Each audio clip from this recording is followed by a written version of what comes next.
All right, guys, welcome back to the 64th installment of the Playing to Win podcast. Today, I'm joined with Steve Sims. How you doing, brother? I'm doing well, thank you. Excellent. I have a whole bunch of notes here that I want to go over with you, and you are, in my estimation, probably one of the most underrated guys out there that publishes content, short videos, YouTube. Like your YouTube channel is very small, but it's one of the ones that when something shows up in my feed, I'll just kick back sometimes, throw on the console, and something will come in the feed. And it's like, oh, Steve's got something to say. And it's a 5-minute powerful talk. And I found it very useful. So I wanted to bring you on today and show you to my audience. I'm going to kind of summarize how I came to know you. And then I want you to sort of do your Batman origin story. Because, I mean, you came from very humble beginnings as a bricklayer in East London, and you've done quite a few interesting things. So the last time I saw you, and we were talking about this before I went live, was I was in Napa Valley at an event that our mutual friend Jason Gaynard puts on called Mastermind Talks. And we were sitting at a fireside chat. And this was actually one of the catalysts that got me motivated to run this YouTube channel. I don't know if you remember, but let me tell these guys a story. So we're sitting there in front of Philip McKernan, and if you don't know who he is, you can look him up. Again, another underrated guy that doesn't get a lot of views but has a powerful message. And I can't remember if you were sitting beside me or across from me, but McKernan said something that made me well up. Like I just started bawling like a little bitch, basically. And it was because I was hung up on what I was doing with YouTube, and I had just started this channel. It was probably within a year of me just starting this channel. It was May 24th. 2014, I believe, if I'm not mistaken. And I was like, I got to do something different. I can't stand my business. I feel like I got to do something. And we were talking about, I guess, leaning into your gift. You know, that's McKernan's thing. Yep. Still is probably. Anyway, so it just became painfully obvious that I needed to kind of lean into that a little bit more. And that's how I kind of mashed up the ideas of basically starting it out with hanging out with entrepreneurs and their success rides and kind of mashing up those two things. Idea sex, like James Altucher talks about, and then turn into something. And it's pivoted into so much more, you know, for me since then. Now, your story is, well, I'll let you tell it, but I mean, you started out as a bricklayer in East London, and you kind of lied your way into a stock market job, ended up in Hong Kong, got fired very quickly, tell the story, because I mean, you do it so much better than I do. I don't think the word lie. I think I was just creative with the truth. Okay, you bet some truth, yeah. I think my name, my home address, and possibly my birthday, I wouldn't even guarantee that, were accurate on the resume. But yeah, I was a bricklayer from East London. And I remember one day, and if anyone's watching this, you know, they already can see that I'm a 250-pounder biker. Simple as that, always have been, always will be. And I used to go down to the local pub with all the other bikers. And I remember being in that room and realizing that everyone in that room was a broke-ass biker.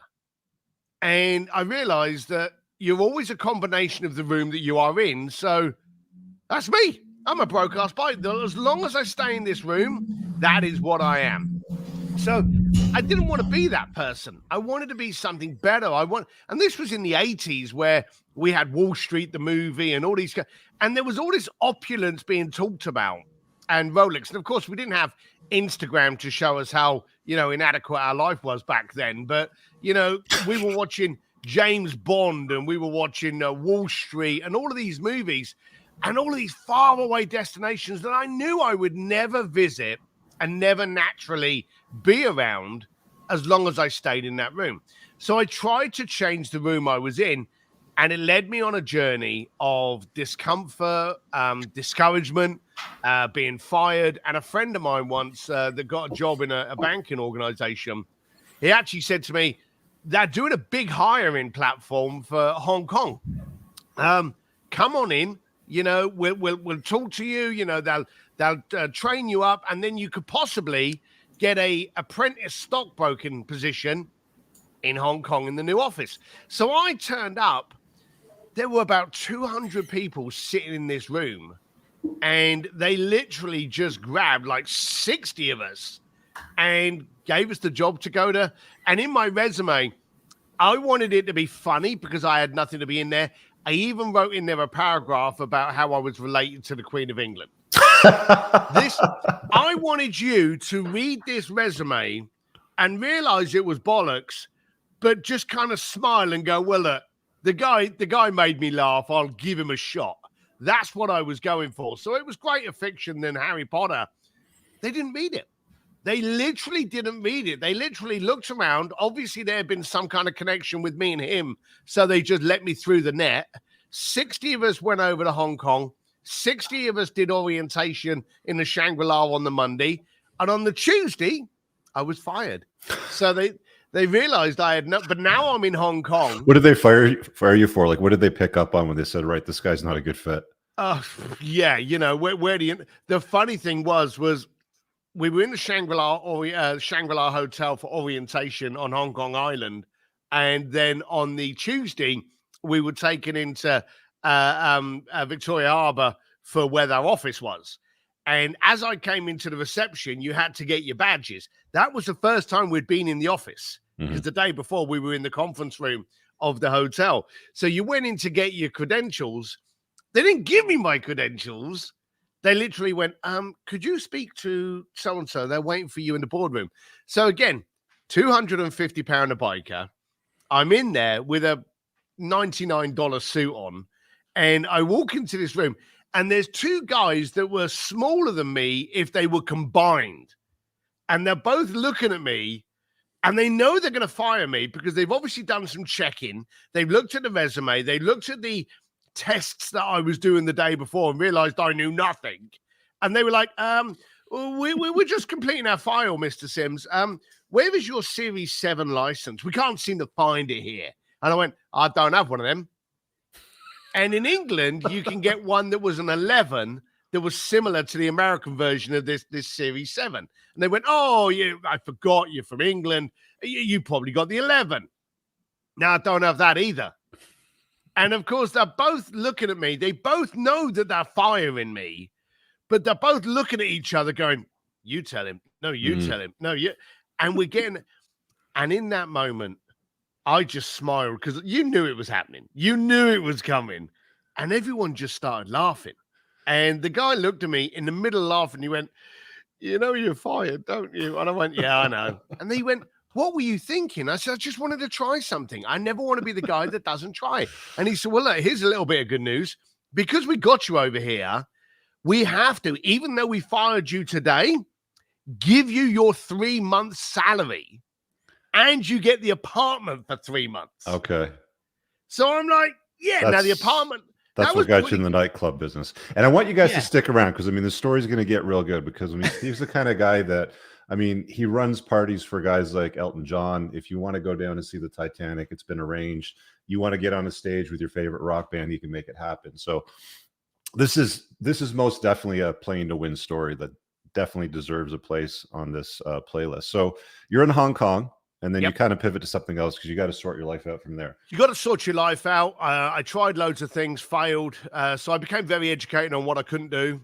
Ended up being in a nightclub one night and literally just thought, like all entrepreneurs, this is it. This is it. This is my basement. I left a noble profession of being a masonry, of being a bricklayer, a proud industry. And now I'm just in the middle of a nightclub in Wan Chai trying to get drunk. And quite simply, that night, honestly, I wanted to fight. I was very depressed. I was very upset with my life. My wife was still in England, and I was lying to her that everything was going well because, of course, I was still getting paid. This is still the same woman that you're with today? Yeah, we met when we were 16 and 17. Okay. So, you know, we celebrate 37 years this year, I think. Literally, there was a bit of trouble inside the club, and the lady asked me, would I sort it out? And I thought, why are you asking me? I got nothing to do with this pub. And she turned around and she said, well, you're big and ugly. You know, if you sort it out, I'll pay for your drinks. And she had me at that. So I went, all right. So I became the doorman. Now, here's where a pivotal twist happens. Entrepreneurs, and we're basing it on the old Dr. Sean Stevenson statement, we look at things under two ways. Did it happen for us or did it happen to us? Now, I'm on the front of a nightclub where my job description is to punch people. And I had the chance, like my other meatheads, to just avoid as many fights as I could and then go home with the tips and takings from the night. Or could I make this better for me? I suddenly realized I had an incredible pedestal to human psychology, to watch people interact with each other. You know, you've seen people, and, you know, me and you have been in a lot of the same circles. You know, people that are really wealthy, the way that they talk, handle themselves, walk around, interact. And then you've got those people that are pretending. You know, the guy that's bought a new watch and he's got his left sleeve rolled up just so you can notice his new watch. Mm-hmm. The rich guy couldn't give a shit. And I remember Giuseppe Risi, the guy that owns the largest Ferrari dealership in Texas, said to me once, the guy that turns up to a Ferrari dealership in a suit on a Saturday can't afford one. The guy that turns up in shorts and sandals on a Tuesday, he's on his third. So I suddenly got to see how people interacted. And then I started trying to have conversations with them. And the manager would see me not only protecting the front door, but now walking around the club only to the booths going, hey, guys, you having a good night? You know, what are you up to? And interacting with them and almost doing his job. You know, when you're in a restaurant now and the manager asks, you having a good night? Yeah. I was doing that because I wanted to have the conversation. And then I would get people saying to me, oh, are you going to that party? Or do you know about that nightclub? Or do you know about that concert? And I realized very early on, if I could be the solution to your problem, you didn't care what I looked like. So if I could get you into this club, if I could get you into the release of a new Cartier line, if I could get you into the unveiling of a new Mercedes or into an award show, I had your attention. For one, I'm going to charge you because if they don't pay attention. But my whole goal was a Trojan horse. I launched the world's largest concierge firm because I wanted to have a conversation with you the day after and ask you why you were successful and I wasn't. I wanted to get educated, and that's what happened. And then you turned into this connector of people, and that's where the Bluefish brand came from. I think it was kind of like a secret word to get into the clubs. Yeah, I used to have these little stupid words. I used to like to have people smiling as they walked into an event. So I would always say, like, okay, tonight's event, it's at the dock at 8 o'clock. When you see the doorman, your password is you've got to name one of the Teletubbies. You know, or you've got to name a Big Bird's mate from Sesame Street. And so people would literally walk up. Snuffleupagus, wasn't it? Yeah. So people would literally walk up to the doorman and go, Snuffleupagus. And they go, oh, in you go. Now, here's the thing. Look at you, Rich. The amount of people that walk into the club smiling and giggling because they've just said a silly word. Yeah. I had never any trouble in my party. And of course, you imagine, it's almost like you're pumping a drug into a party. Everyone that walks through the door. Now, someone actually said this to me one day about that was my secret sauce. And as entrepreneurs, we usually don't know what we're good at until it's brought to our attention. But someone said to me, they said, we always love the front door, the inside front door of your clubs, because the enthusiasm that bleeds through it is contagious. And I didn't know what they were on about. If you ever go to a club or a bar and the door opens, everyone looks at the door, but no one's smiling. They kind of scope who's coming in. Is it a hot girl? Is it a threatening guy? You know, who is it? You know, there's this almost like aggressiveness to who's coming through the door. But in my events, everyone was always coming through the door smiling. And so they always loved it. I ended up throwing these events. I ended up working for, oh my God, anything you think about the planet, from the Macau Fashion Week, Milan, Paris, New York, when it was 7th on 6th, and it was Bryant Park in the tents, the Grammys, the Elton John's Oscar party, the Palm Beach Art Fair, the Florida Boat Show, MTV Awards, Super Bowl. I've worked for the biggest, largest events in the planet, and I've ended up working on their marketing and branding as well, and that's why I've got Sims Media now. But I worked on all of those only to be able to get into the rooms I needed to be, because back then, we didn't have podcasts. You know, back then, we didn't have Instagram. Back then, we didn't have YouTube channels. We didn't have any of the environments for us to be able to receive this information from. So I had to create a reason to be able to have a conversation with Elton John, Richard Branson, Jean-Paul Azoria, Elon Musk, name them. I created experiences to be able to have that conversation. And then I used the information I got to make sure I was successful from it.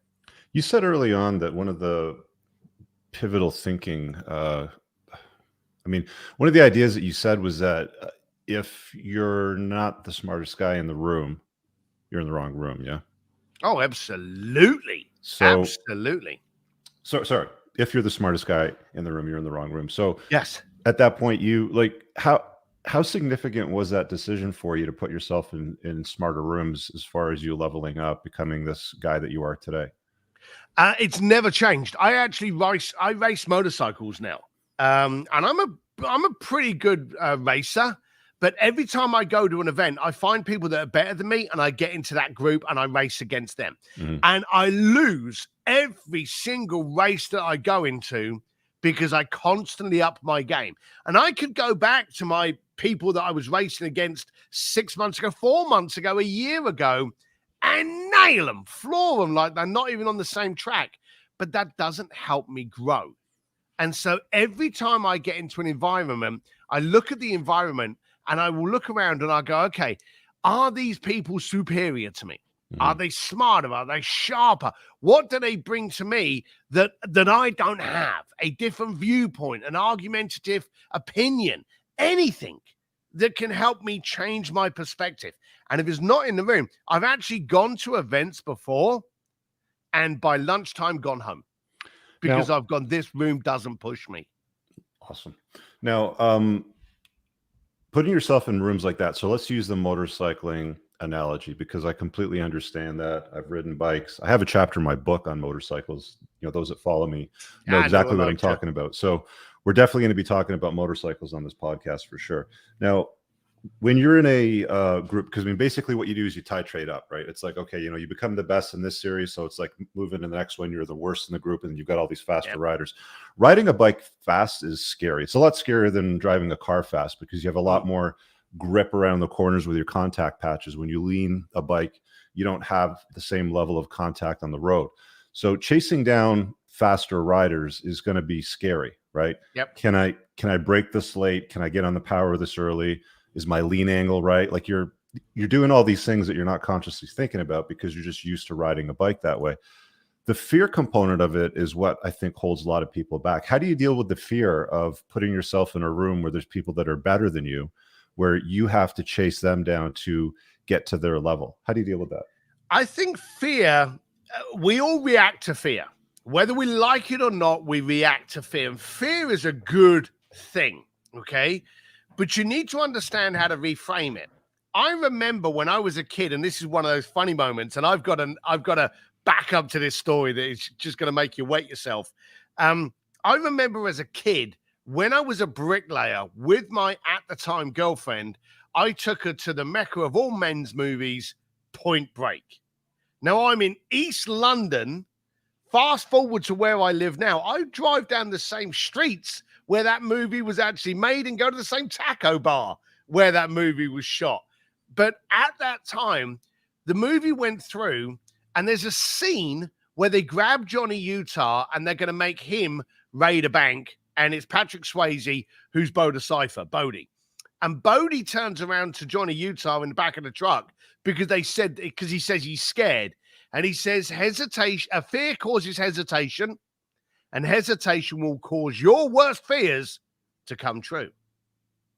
Now, I remember that being said in the movie house. I can even tell you what movie house it was.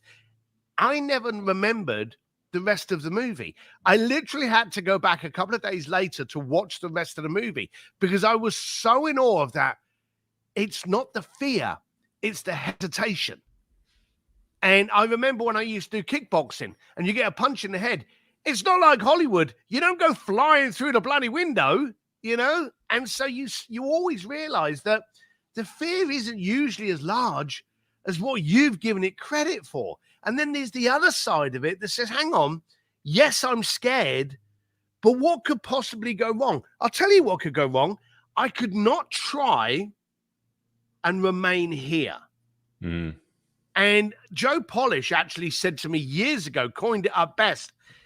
He said, the definition of hell is to meet the man or woman that you could have been. Now, you only could have been that person if you try. I'll go around a corner. I'll get it wrong. I'll go off into the gravel. Hopefully, I won't go flat side. Sometimes it happens. You know, you're boxing someone. Someone gets a smack through. You go, my guard needs work.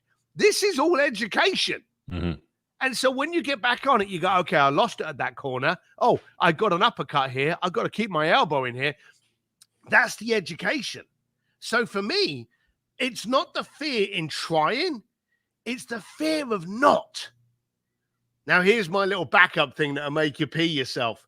I was at a VIP bike. Thankfully, because of my branding and stuff like that, everyone knows I'm heavily into motorcycles. So I get some pretty cool little things that I get involved in within different motorcycle companies. I had a VIP race day the other day at a track called Chuckwalla in Palm Springs. The guy sat next to me at the barbecue the night before, Keanu Reeves. Yeah, I saw that clip on your Instagram of him riding his bike at the so lane. I actually told him about it, and it was just hysterical that, you know, years. I went from being a bricklayer in London. Mm-hmm. Years later, I'm actually sat next to the guy that was in the movie that actually caused me to alter my mindset. Funny little turn of events. That's hilarious. And have you ridden his bike, the company the that Arch. he found? Yeah, the Arch. Yeah. How is it? It's startling for a start. Because I've also got a bunch of Harleys. And you look at it and you go, oh, it's a Harley. It ain't. It's a real light, torquey, twisty. It's an incredible machine. Now, if you're going to go on a racetrack, I'm happier racing my Ducatis than the Arch. And in fact, the Arches can go up to over $100,000. So I'm definitely happier riding my Ducatis. But it's not. It shouldn't be confused with a Harley Davidson. It's way much more of a complicated and technical bike than that. Is it a 4-valve head on the Arch, or is it it's an S&S V2. Okay. Actually, let's stay on bikes for a bit because I got a whole bunch of notes here. It's, since we're on it. So I packed in riding bikes around 30. I'm 48 now, right? And I've moved to supercars. I still like bikes. So like I have this itch that I want to scratch, if you know what I'm saying. It never really went away. I kind of started riding bikes when I was 18. Now, the last bike I had was a ZX7 R Ninja, 99, I think it was. One of the carbureted ones was the year. Loved it to bits. Did everything I could ever ask of it. The thing I notice about a lot of bikes today, when I look at them, is they're missing fairings. Everything seems to either gone the way of an ugly Japanese bike or a Ducati with a fairing, or it doesn't have a fairing. I like the wind protection when I'm on the highway. What's your recommendation? I mean, is there a Ducati that you like? I know that you're a big Duck guy. So I got 7. So I would probably say yes. My oldest one's a 1985 Miele, and my newest one is a V4R Superbike. So, I go through different things. I would say that before you answer that question, the first thing you need to know, or the first thing you need to ask yourself, is what is the experience you're trying to generate? Okay? If on the sensation of speed, you can go for an older, unfairing bike, and you'll feel as though you're going faster, like you say about supercars, all right? So if you're in a Ferrari, and I work for Ferrari, and you go around a racetrack, and you're doing 170 miles an hour in a Ferrari, and it's cool. It's really, really good. But then you go around a corner in a shifter car at 30 miles an hour. I've done that too. And you're shitting your bits, okay? Yeah. The reason is because you don't have the roll cage, you don't have the protection, you don't have a roof, you don't have the pleasure of all of that kind of cocoon. You're now fully immersed. That's one of the things about motorcycles, especially with racetracks being out in the country. You'll literally go around a corner and there'll be some daisies in the field, which you'll suddenly be able to smell because you've just got the helmet on. You'll waft through this scent of like fresh cut corn or something. Yeah. Now, you don't get that experience. So if you want the sensation of speed, go for something older with no fairing.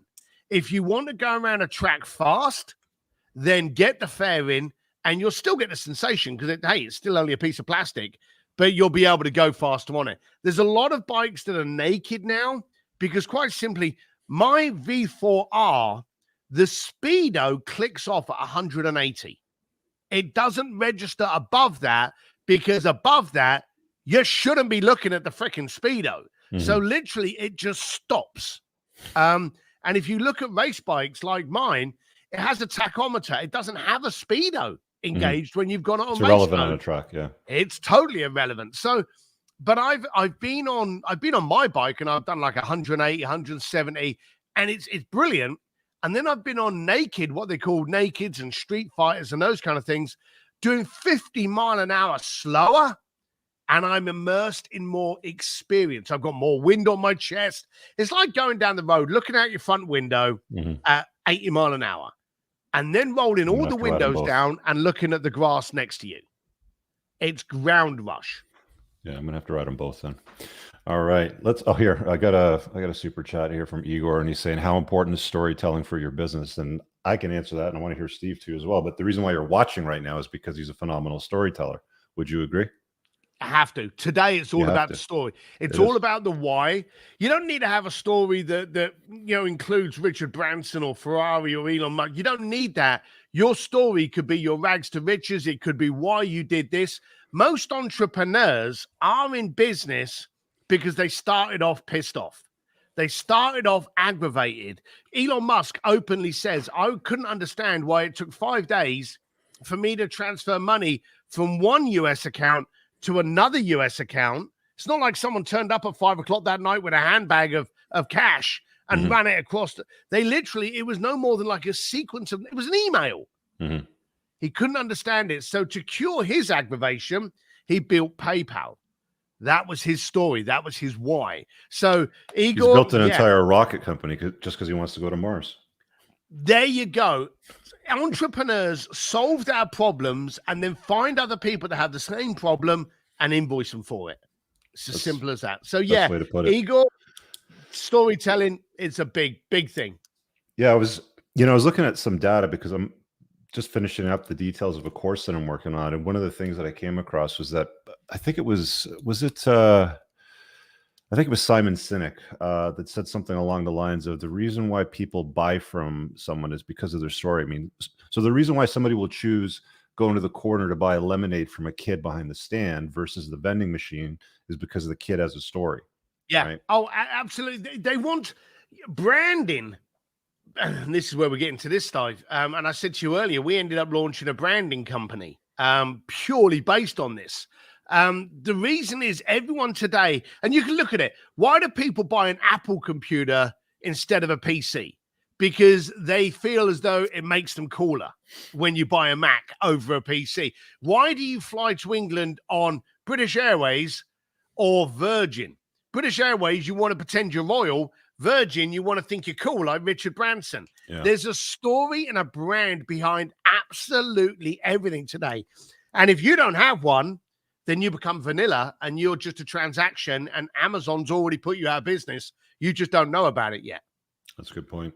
Speaking of royalty, you had a podcast or video somewhere that I came across once. The title of it was How the Monarchy Got Branding Wrong. Can you talk about your position on the monarchy and their branding? Yeah, so they have, so I say what I think, and quite often, it just comes out.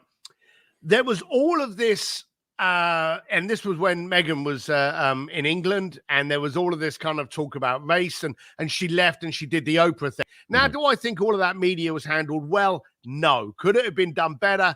Hey, we can always quarterback from our armchair, but they did what they did at the time. The monarchy, it moves at the speed of a snail. It now had the opportunity with a young international black lady to actually be within the royal family. This was like the trifecta of cool. It would have brought the monarchy up to the modern day. And they decided that she didn't fit in with them. She needed to change, rather than they need to change to her. And there's a lot of companies out there that refuse to change on the times because, hey, that's how we've always done it. And so it just kind of annoyed me that something as big as the monarchy could shit on a phenomenal opportunity like that. And again, I know I'm being very materialistic about it, but I did a video on how I think the monarchy screwed up probably one of the best branding opportunities they've ever had. They've always seemed to do it with, relationships over time. I mean, even Princess Diana was almost shunned from the family. I mean, she was shunned from the family, huh? She was absolutely shunned from the family because she didn't fit in. Look, I'm British. I mean, so they've can always say found ways not to let them fit in, right? I mean, like even who was the king that let go of the throne because he was married to an American divorced Simpson. actress? Edwin Simpson. Yeah. The trouble is, if you want to look at a very restrictive, closed-minded society, and I can say this because I am one of them, look at the British. We love the underdog story, but we love to get them up high enough on a pedestal to then be able to knock them off. And bearing in mind, the class society was invented by the UK. I remember when I would throw events, I would literally get these poor girls, but their fathers were lords or duchess, duke, and they'd be like, oh, don't you know who I am? I went to so school. Look at Giselle Maxwell at the moment. Broke. Her husband, he either committed suicide or killed, but, was a shady little guy, very, very wealthy, lost everything. But because of who she was and the social network she had, she was able to continue in them. The British upper hypocrisy and upper class society is one that just can't be replicated anywhere else in the planet. And that's probably a good reason why I don't actually live there. You've kind of alluded to that you're very opinionated. I mean, you're loud. Does that get you into trouble today? I've caught a very strong feeling about a lot of Silicon Valley and tech guys and even entrepreneurs that lean very far left. And it's like, if you express an opinion, like, for example, let's use the Will Smith slap, from the other day, because I know that you do some work, with the Academy and setting up parties and stuff like that. What was your view of the Will Smith slap? Stupidity. Absolutely. On Rock's part or on Smith's part? Smith, 100%. Yeah. Look at it. Ellen, Tina Fey, Ricky Gervais, for Christ's sake. Have you ever watched any of his monologues for like the Golden Globes and what Chris Rock did? It was a pretty mild joke. It was a very mild joke. Yeah.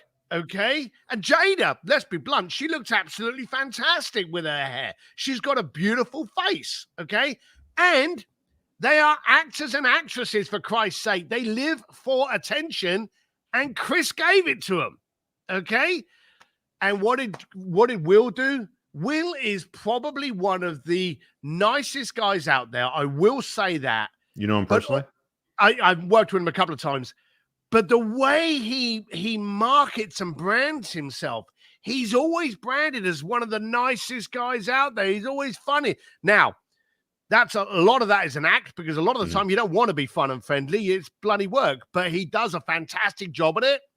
And now he's just shit on his good guy image. So part of me thinks, Will, stupid.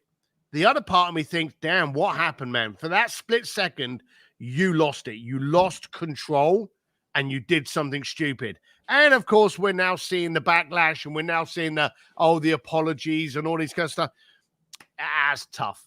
That's tough to wear. So, I mean, here's my question when it comes back to the loud opinion. So I share the same opinion as you, right? But I mean, there's a lot of people out there that gave Will Smith a standing ovation when he slapped Chris Rock for the mild joke. Some people have said that was a setup because the show doesn't draw eyeballs anymore, and they wanted to manufacture indignation to draw attention to it. Like, how do you deal with the heat from people when you have a loud vocal opinion on subject matters like this? Beautiful. You don't. You see, there are three kinds of people in the planet, and one of them is terrible, and they're terrible because it's your fault. Okay? Line this up. Anyone out there with a pen and paper, or, record this or whatever, make a note of this. There are three kinds of people. There are the kind of people that absolutely love you. I guarantee you, during this live feed that we're doing, there are people that love the way I am, my attitude, my style. They absolutely love it. It's brilliant. I guarantee you there's also people on this feed that are probably left going, Rich, you shouldn't have got this guy on. Can't understand what he's on about. I don't like the guy. Both of those are good because they saved me the effort. I don't want to try and get someone that hates me into my corner. I don't want that. Here's the third people, the fence sitters. Those people that are sitting on the fence going, I'm not sure about this guy. You know, what's he trying to say? You know, I don't know what he stands for. I'm confused about this guy. Those are the fence sitters. Those are the worst people in the planet. And 9 times out of 10, you've created them. Now, if I'm out there and I'm saying shit about something, or if I'm talking about branding, or if I'm talking about speaking engagements, or I'm talking about, you know, my opinion on the Will Smith slap, or the British Empire screwing up a marketing opportunity, if I'm saying that, it allows those fence sitters to go, oh, I agree with him, or oh my God, I hate him. And I want to be able to push those people off onto one side or the other. I don't want to take any effort in trying to be someone I'm not. My effort is there to be able to work with the people that I choose to work with, to be able to solve your problem. It's never going to be on how I come across. Oh, I've got to dilute this. Oh, I've got to be a bit careful. I'm not selling hamburgers. I'm not a mass market product, so I don't care. Have they tried to cancel you for anything? Like, have they come at you for anything? Every now and then I'll say something, and I run events, and every now and then I'll get something because I may have, you know, said the wrong word or 2 or 10. But no, because no one's ever really tried to attack me. Actually, let me rephrase that. I've not recognized those people trying to attack me, because if you ever noticed, it was funny because doing the kind of things I was doing and the concierge industry, I was always working with incredibly affluent people. And I would get a lot of hate mail going, how do you sleep at night? You know, and, oh, you're dealing with these people and you should be putting your attention to charities and you should be doing this and stuff. Those people will never be my clients. Mm-hmm. Those people will never work with me. Therefore, I can't hear you, you know? Now, if you've got Jean-Paul Dejoury or Elon Musk turning around going, hey, Sims, why are you doing that? Yeah, I'll pay attention. Now you're listening. Now I'm listening. I've been saying that for years. Source first. Yeah, always consider the source of the criticism. Yeah. Yep. Now to kind of challenge you on that 3 types of people that you just mentioned, I have a note here about how you've mentioned that you should focus on your unsubscribers, which are essentially your detractors. And previously, you know, you just said, I can't hear them. They don't matter to me. They're never going to be my customers. So can you kind of explain what you mean about focusing on your unsubscribers? Yeah. So what I've done is it started off just as a test, really. You know, I get a lot of people that I do coaching and branding with, but every now and then I'd get people say something and then unsubscribe or cancel me or walk away. But they've made a comment. They vocalized it. The first thing I would do, I was look at the source, you know, and if you find out that you're getting shit on from a 15-year-old from the Philippines, you don't care. But if it's a business owner, and if Rich Cooper is actually saying something that he doesn't agree, and Steve, you're way off track and you're out, then I want to come to you and I go, Rich, I saw that it triggered you so much that not only did you vocalize, you moved off, you unsubscribed.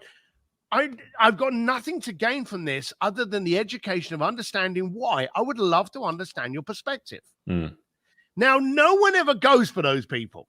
No one ever talks to the unsubscribers. No one ever talks to the haters. They always say, oh, you know, you've got to be so successful, you get haters and you should leave it alone. I can't. I absolutely love to get into that.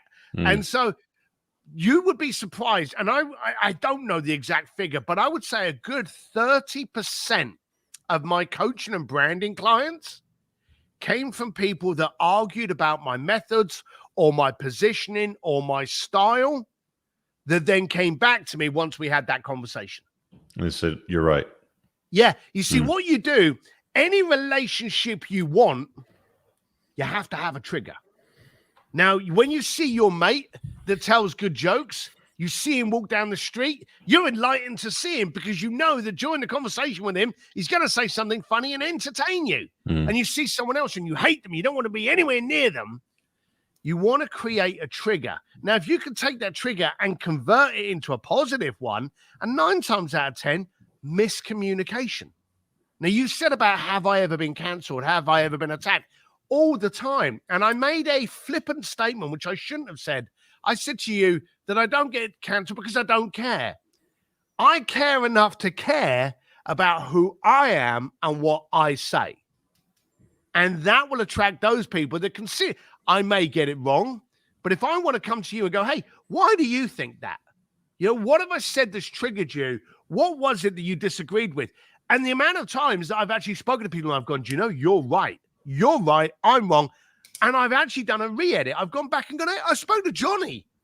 And he brought my attention to this content.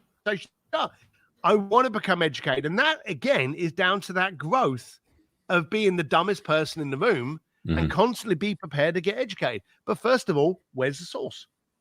So there's going to be people watching this right now being like, this guy can't get you down to the Titanic. How does he get you on the stage of, you know, with a rock band? Can he really seat you at the foot of Michelangelo's David and, you know, feed you dinner while being serenaded by a Italian opera singer? So how do you do all those things? You know, I mean, like, from a guy that came from East London, ended up in Hong Kong, landed in the United States somehow. Like, how do you do all those things? I dared to ask. And that's a ridiculous off the cuff statement. Just like come up with batshit crazy ideas and say, hey, I want to, you know, you contact the company that like does the, I don't know, the surveying of the Titanic and say, I've got a wealthy client that wants to see the shipwreck. And what's wrong with that? Nothing, I suppose. No, you see, how many calls did you have to make though to make that happen? Well, again, the more people you know, the easier the calls get. Right. But I have a process, okay, and I'm actually writing it, and I can't pitch it because it's not even done yet. But I'm in the process of doing my second book, and I'm calling it "Go for Stupid," because you see, what I do is every time I plan a goal, I go for one that's so ridiculous that you're going to laugh at it. I don't go for impossible goals because you've already stated it's a hurdle. You've already stated a resistance. I go for the ridiculous, the sublime, and the stupid. And you mentioned the dinner. I had a client of mine that said, I want to have a great dining experience in Florence that you can only do in Florence. So look at Florence. If you're in Paris, where would you be for the entire planet to know that you're in Paris? Eiffel Tower. Eiffel Tower. Right. Yeah. If you're in England, Buckingham Palace or something. In Florence, you've got to be careful because like the Uffizi could be confused, and that's the big art gallery, could be confused with like Amsterdam or Poland or again, Paris. But the Accademia de Galleria is the only museum in the planet outside of Rome that has any work of Michelangelo's David. And the world's most iconic statue, it's not the Statue of Liberty, it is Michelangelo's David. And that's housed in this gallery. So my stupid goal was, if you're going to have the most incredible meal in Florence, at the feet of Michelangelo's David in the museum, to yourself, a whole Thomas Crown kind of experience.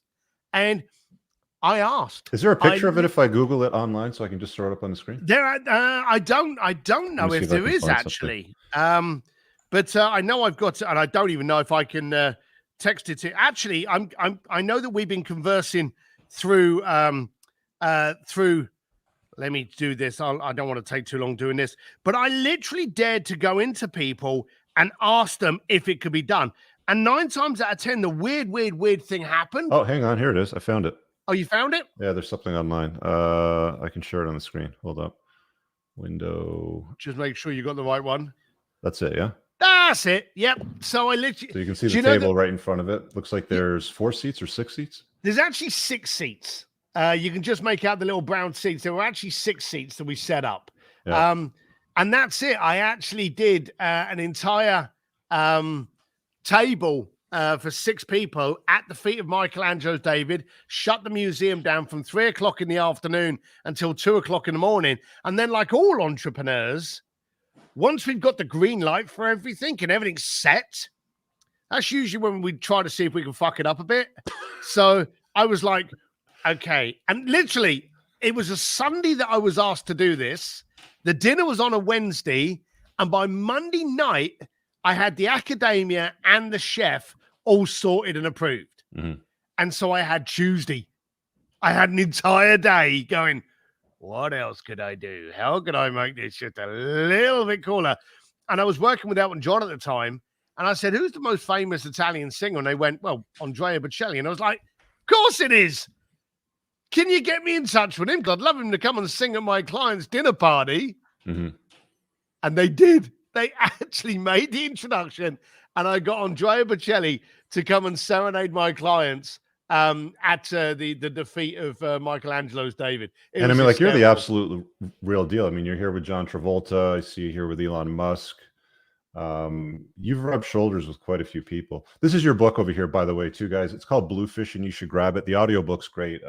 Steve reads it. So, I mean, you can listen to his crazy voice, singing the lyrics to you as you kind of go through it. But yeah, there's loads online on, the stuff that you've done, the rock star stories. I mean, so let me pose this question to you. Let's say I wanted to play a game of chess with Arnold Schwarzenegger. Okay. How would I go about arranging that? Bluefishing that. All right. So we'll work on exactly that. Okay. Okay. All right. So Rich, I'm going to play a game with you. Okay. That'll hopefully get you in the mindset for this. Are you with me, or did we freeze? Are you there? I'm with you. All right, Yeah, okay. So, Rich, I'm having a barbecue party this Saturday at my home, okay? And you're in town, and I ask you if you want to come, and you say yes. What's the first question you ask me? What can I bring? Bingo. I actually challenge anyone listening to this to play this game with other people. You'll get things like, where is it? What should I wear? Who's going to be there? How long does it go on for? All of those answers satisfy you. They don't help me. The one question a host wants is how you can help me. What can you bring to my barbecue? Right. Now, you want to go and have a game of chess with Arnold Schwarzenegger. What can you bring to the party? Chessboard. Really? That's gonna excite Arnold Schwarzenegger? I don't know. Box of cigars, a Hummer. All right, now we're getting there. Now we're getting there. Whenever you want to get hold of someone, you've got to make them want you to get what you want. So if, for argument's sake, like I know for argument's sake, Arnold Schwarzenegger does a lot of stuff with children, health, small business now. He does a lot within that. So he's got a lot of philanthropic endeavors, loves, passions. Mm-hmm. How about if you went to him and go, hey, I have always wanted to play chess with you. I've got a platform. I would love to make a donation to your charity. And I would like to talk about your latest project on my podcast to my program so that I could actually get more distribution, which in essence would raise more funds, which would benefit you. Mm-hmm. Would that, and here's the key, would this benefit you? Mm-hmm. Now, of course, it's all about him. Mm-hmm. Now, you strike those chords enough, and they're going to go, yes. And then you go, well, great. All we got to do is play a game of chess. That's actually, I knew that. I didn't see the dots connected that way. I really like how you break that down. Simple. I mean, you've got a knack for it. And I've heard you say, talk about stuff that you get in your DMs and messages. And you touched on something that's really important. Almost, I get a couple of dozen DMs every day on Instagram, right? It's guys like, I watch your videos. Can I pick your brain? Here's my problem in life. And it's like, whenever I hear somebody say, can I pick your brain? I automatically hear, can I steal your time and pick your wallet? Because they're not coming at me with value. So you essentially distilled what I already know, but with a system of sequences because of how this guy operates. Brilliant. I love it. Well, the bottom line of it is I'm 56. I'm not getting any younger or any prettier. Okay. So my whole people will say to me, hey, you free to talk for 10 minutes?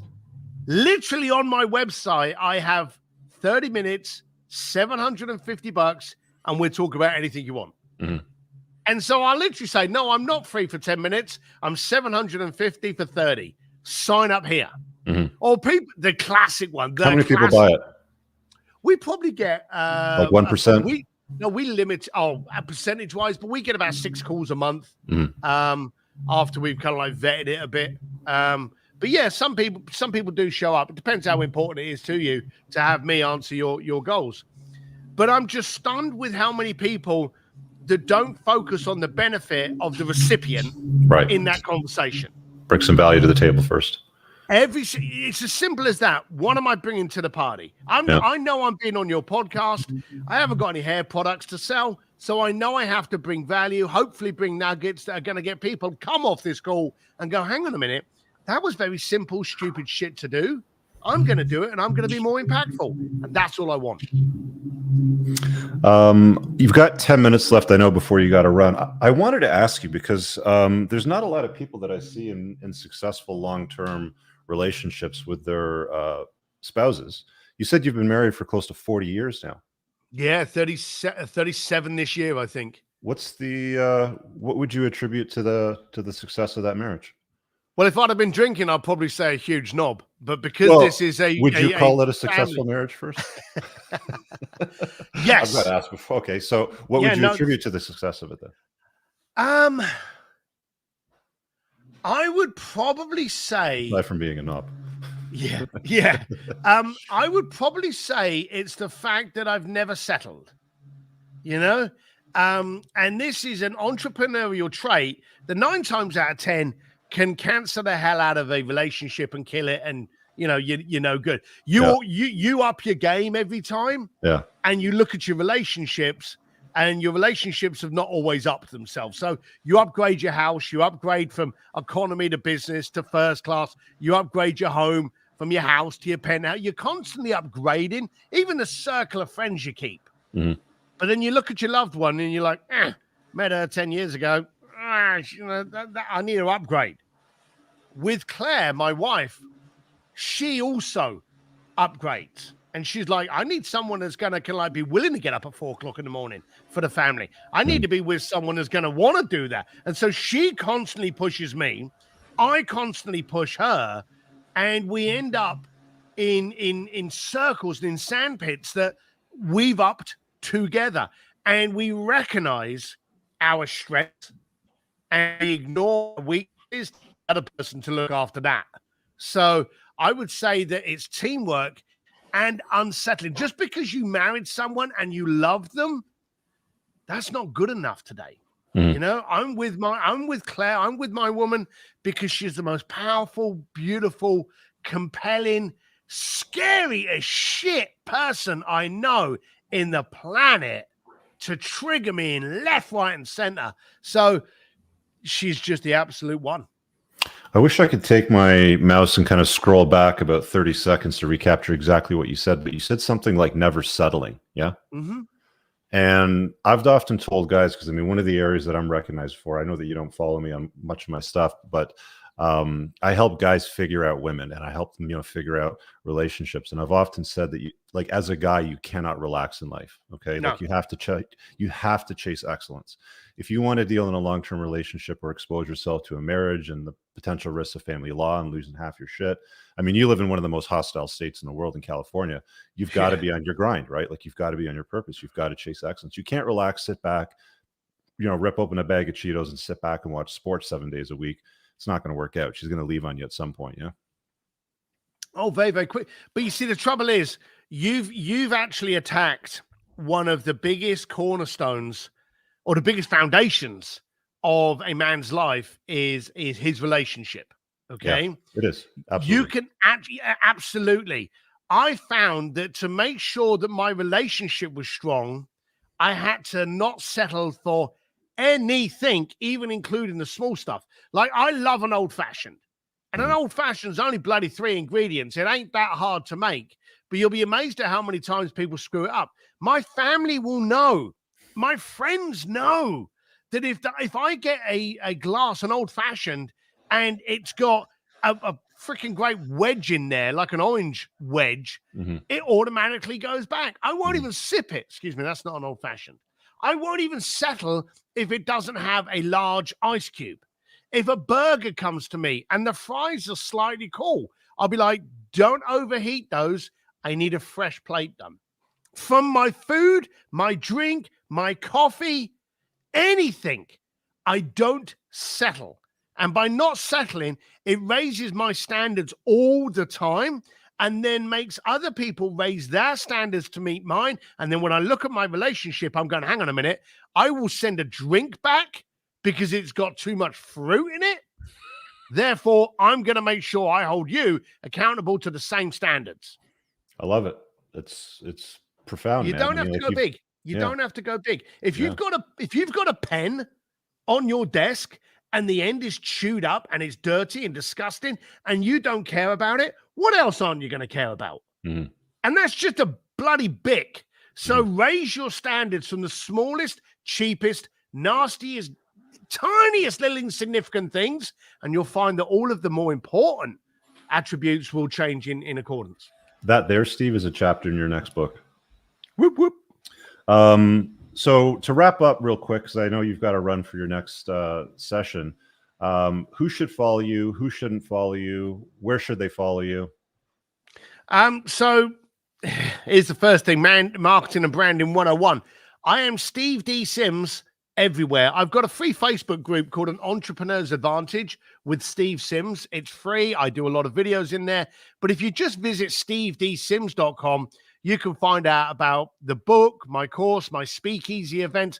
You can find out everything, or just Google Steve D. Sims, or wherever you enjoy your media, whether it be TikTok, Twitter, Facebook, Tinder, wherever, just look up Steve D. Sims. And what are you most excited about that you're working on today?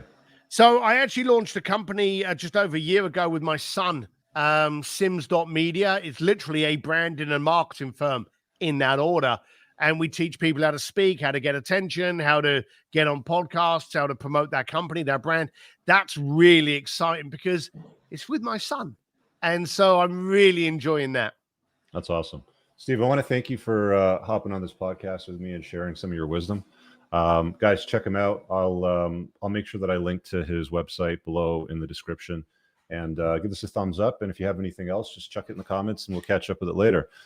Steve, I'll let you go. I'm going to run an outro reel here just for 3 minutes to pay some bills. Appreciate it. Look after yourself. Thanks, you. Buddy. Bye. This episode is brought to you by the Unplugged Alpha Supplement Line, Grondike Soap Company, and Chad's Face Scrub. Brothers, if you're like me and you take what you put in your body seriously, you'll want to use the Unplugged Alpha Supplement Line. An obsession with absorption is what sets this line apart from the others. You want to make sure you absorb as much of the supplements as possible so you don't end up peeing out expensive urine. My supplement line is made in the United States from the highest quality domestic ingredients, and unlike cheap supplements from China and plastic bottles, mine ship in dark glass bottles to keep your supplements fresher, longer, and won't seep endocrine disrupting plastics into your supplements. Nothing is a hard tablet. Everything is an easily digested bioavailable capsule.